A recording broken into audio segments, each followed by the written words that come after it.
आईना नहीं लेके चलते हैं। बिहार में गर्मी बहुत है। कल आलू बदल बक रहे थे बेगूसराय में कि फलाना कानून से देश चलेगा।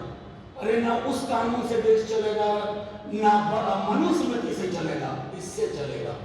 और जिसकी समझ हमारे माननीय गृह मंत्री जी को नहीं है। अगर 5 लाख नौकरी देना जंगल राज का प्रतीक है तो मैं चाहता हूं आप भी ऐसा जंगल राज कराएंगे। अगर स्वास्थ्य सेवा बेहतर करना जंगल राज है तो आप भी बनाएंगे ऐसा ही जंगल राज। नमस्कार, आप देख रहे हैं न्यूज़ फॉर नेशन। मैं हूं आपके साथ नरोत्तम सिंह।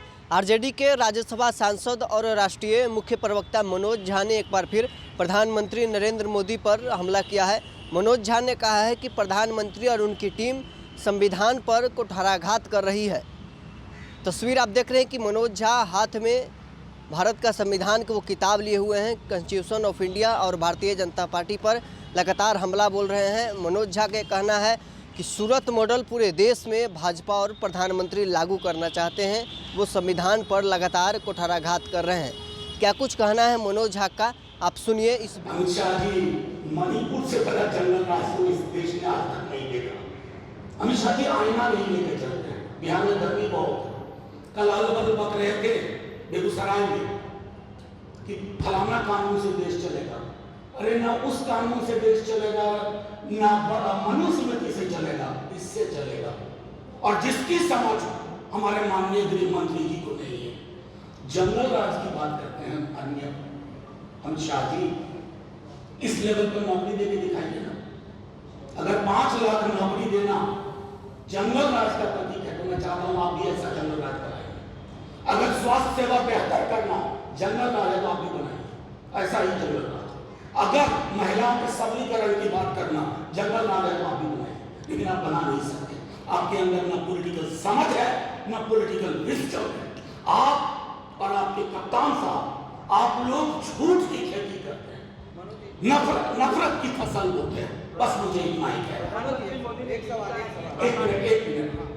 ये प्रधान मॉडल जो है कांग्रेस और विपक्ष वाले डेवलप करना चाहते हैं, बल्कि सुप्रीम कोर्ट ने मुद्दा खड़ा है और धर्म के आधार पर आरक्षण वो लेना चाहते हैं। देखिए, मैं इसलिए कह रहा हूँ, आपने ये सवाल पूछा जा चुका है और मैंने जवाब दिया कि जिन्होंने इसकी पहल की थी वो आज आपके पहलू में बैठे हुए हैं, जिनका नाम देवगौड़ा है। कांग्रेस और हमने कभी भी सामाजिक न्याय को लेकर के हमारा दृष्टिकोण बिल्कुल साफ है। हम बंच ऑफ थॉट वाले लोग नहीं हैं। प्रधानमंत्री जी, मैं बार बार दोहरा रहा हूं, इस चुनाव में हर चरण के बाद फिसल रहे हैं और ये फिसलन इतनी ज्यादा होती जा रही है कि मुझको लगता है तीसरे चरण के बाद मस्तिष्क की जो सिराएं कंट्रोल करती है कि आपने क्या बोले क्या ना बोले, उन सिराओं ने अपना काम करना बंद कर दिया।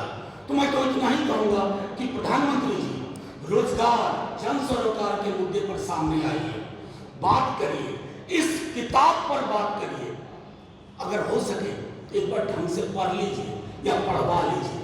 बाकी सारी बातें बेमानी है। प्रधानमंत्री जी, सलीकेदार झूठ का जमाना लग गया, नफरत की फसल का जमाना लग गया।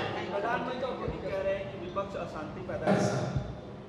अगर आपको नहीं लगता है तो उनका कहना बेमानी। मैंने कहा कि प्रधानमंत्री जी का काफी हद तक कंट्रोल खत्म हो गया है। चुनाव की जो दस्तक आ रही है उससे वो परेशान है। अशांति फैलाना चाहता है, न्याय की बात करना अशांति फैलाना है, नौकरी की बात करना अशांति फैलाना है, आय की असमानता खत्म हो इस देश में, ये अशांति फैलाना है। असल में प्रधानमंत्री जी अपनी शांति खो चुके हैं, उनको सर्वत्र अशांति दिख रही है, लेकिन ये उनका व्यक्तिगत मामला है। देश शांत है, न्याय की दिशा में अग्रसर है और न्याय पथ पर चलता रहेगा इस किताब के साथ।